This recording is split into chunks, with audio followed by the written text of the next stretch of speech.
Hello बच्चों, let's see this question. So the question is saying choose the false statement. तो हमें false statement बताना है, ठीक है.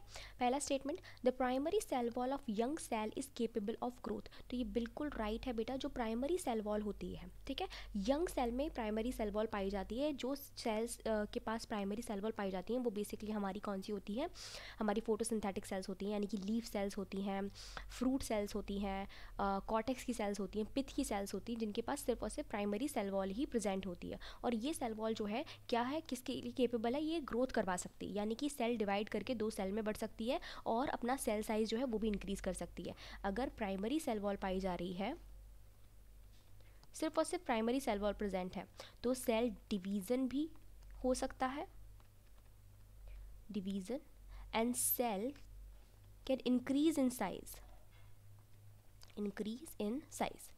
It is capable of that. ठीक है. Growth of primary cell wall diminishes as the cell mature. ये भी बिल्कुल राइट है बेटा. जैसे ही सेल मेच्योर होते ही, प्राइमरी सेल वॉल पाई जा रही है, जैसे ही क्या होगा, मेच्योर होगी सेल, उस पर आ जाएगी secondary cell wall.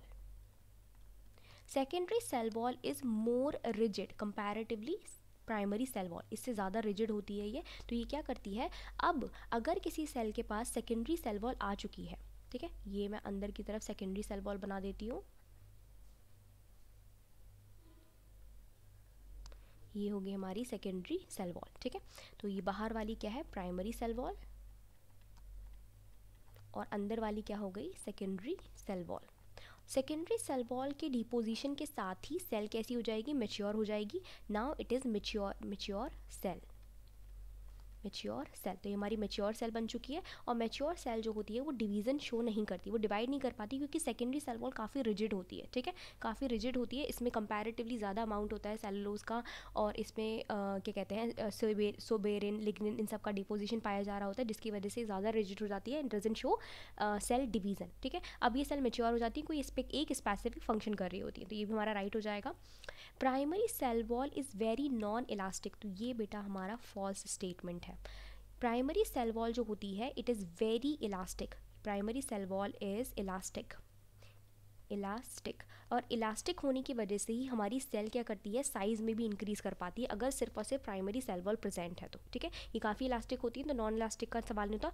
Non elastic हमारी कौन सी होती है, सेकेंडरी सेल वॉल होती है. इट इज़ नॉन इलास्टिक, ठीक है. तो ये हमारा फॉल्स स्टेटमेंट हो जाएगा. हमें फॉल्स स्टेटमेंट नहीं चाहिए था, तो हमारा सी ऑप्शन जो है वो एक तरीके से राइट ऑप्शन है, ठीक है. लेकिन फिर भी हम डी देख लेते हैं. Secondary cell wall is thicker. बिल्कुल, देखो मैंने थिकर बनाई है यहाँ पे सेकेंडरी सेल वॉल. स्ट्रॉन्गर भी होती है. And position between the primary cell wall and cell membrane. ये भी बिल्कुल राइट है. प्राइमरी सेल वॉल बाहर पाई जा रही होती है, फिर सेकेंडरी सेल वॉल होती है, और सेकेंडरी सेल वॉल के अंदर की तरफ क्या प्रेजेंट होती है, हमारी प्लाज्मा मेम्ब्रेन. तो ये अंदर की तरफ क्या प्रेजेंट होगी, प्लाज्मा मेम्ब्रेन. अंदर बाकी कंटेंट पाया जा रहा होगा, जो भी कंटेंट प्रेजेंट होगा सेल का. तो प्राइमरी सेल वॉल, ये plasma membrane, it is plasma membrane.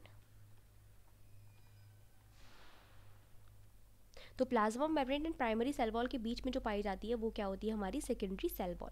तो हमारा डी ऑप्शन भी करेक्ट ऑप्शन है, ठीक है. जो हमारा गलत ऑप्शन है वो है C. So C is the right answer. I hope आपको समझ में आया होगा. Best of luck.